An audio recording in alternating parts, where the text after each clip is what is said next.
Pasar bisa berubah dalam hitungan detik, dan minggu ini semua mata tertuju pada satu hal, yaitu suku bunga dan data inflasi. Teman-teman trader, ada sederet data ekonomi penting yang siap mengguncang market di minggu ini, mulai dari keputusan suku bunga, pidato Bank Sentral, hingga laporan inflasi di Amerika. Semuanya bisa jadi pemicu besar pergerakan harga. Dan kita akan bahas peluang-peluangnya secara tajam dan juga strategis. Dan tentu hari ini saya tidak sendiri. Di sini telah hadir bersama kita seorang trader sekaligus analis profesional dari DDMax, yaitu Miss Melina. Langsung aja kita mulai pembahasannya dengan insight pertama. Minggu ini RNBZ akan mengumumkan suku bunga. Apa yang bisa diantisipasi oleh para trader? Jika benar terjadi pemangkasan suku bunga dari 3,75% ke 3,50%, maka ini mencerminkan sikap yang lebih dovish dari Bank Sentral. NZD berpotensi melemah terutama jika dalam rate statement tidak ada sinyal kekhawatiran terhadap inflasi. Fokus utama tetap pada nada kebijakan ke depan. Oke, pertanyaan kedua, Gubernur BOJ Yuda akan berbicara di minggu ini. Seberapa penting sih acara ini untuk JPY? Oke, pernyataan dari Gubernur Yuda sangat berpotensi menggerakkan pasar, terutama jika ada sinyal perubahan arah kebijakan moneter yang bisa menguat jika ada indikasi dari BOJ mulai mempertimbangkan pengetatan. Namun, akan tetap tertekan jika nada dovish masih mendominasi. Oke, next. Risalah FOMC akan dirilis Kamis dini hari. Apa yang biasanya menjadi sorotan untuk para trader? Oke, yang menjadi perhatian adalah apakah mayoritas anggota FOMC mulai condong ke arah pelonggaran. Jika terlihat dari arah konsensus untuk penurunan suku bunga dalam waktu dekat, USD bisa mengalami koreksi. Namun, jika tetap hawkish, dolar cenderung bertahan kuat. Oke, pertanyaan selanjutnya, RBA Governor Bullock juga akan dijadwalkan berbicara. Apakah ini bisa jadi pergerakan pasar? Oke, sangat mungkin Aude akan sensitif terhadap nada pidatonya. Jika ada sinyal bahwa inflasi masih jadi perhatian utama, Aude bisa menguat. Namun, jika ia menunjukkan kehati-hatian terhadap prospek ekonomi, pasar bisa menilai RBA akan menahan diri dan Aude akan melemah.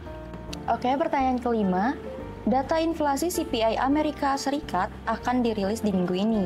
Apa yang diantisipasi oleh pasar? Oke, dengan proyeksi penurunan CPI year for year dari 2,8% ke 2,6%, pasar berharap tekanan inflasi mulai mereda. Jika aktualnya lebih rendah dari ekspektasi, ini bisa memperkuat narasi dovish dari The Fed dan melemahkan USD. Sebaliknya, jika angka yang lebih tinggi bisa menjaga kekuatan dolar. Oke, next. Bagaimana dengan data unemployment claim AS di minggu ini? Oke, proyeksi kenaikan klaim menjadi 223K mengindikasikan potensi perlambatan pasar tenaga kerja. Jika angka aktual naik signifikan, ini bisa mendukung ekspektasi pelonggaran moneter dan menjadi sentimen negatif bagi USD. Namun, jika tetap stabil, pasar kemungkinan tetap netral. Oke, pertanyaan selanjutnya, Inggris juga akan merilis GDP bulanan. Apakah ini penting untuk arah GBP? Oke, sangat penting karena GBP akan merespon positif jika data GDP menunjukkan pertumbuhan 0,1% seperti yang diharapkan atau lebih tinggi.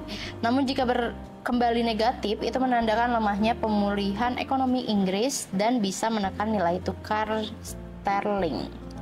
Oke, selanjutnya, selain CPI ada juga PPI Amerika Serikat. Apa yang bisa kita antisipasi dari data ini? Oke, PPI adalah indikator awal dari tekanan harga di tingkat produsen. Jika core PPI naik sesuai ekspektasi 0,3%, ini bisa memperkuat argumen bahwa inflasi belum sepenuhnya terkendali. Hal ini bisa menjadi alasan The Fed untuk tetap berhati-hati yang mendukung penguatan USD. Oke, pertanyaan terakhir. Sentimen konsumen AS versi University of Michigan juga akan keluar. Seberapa relevan data ini?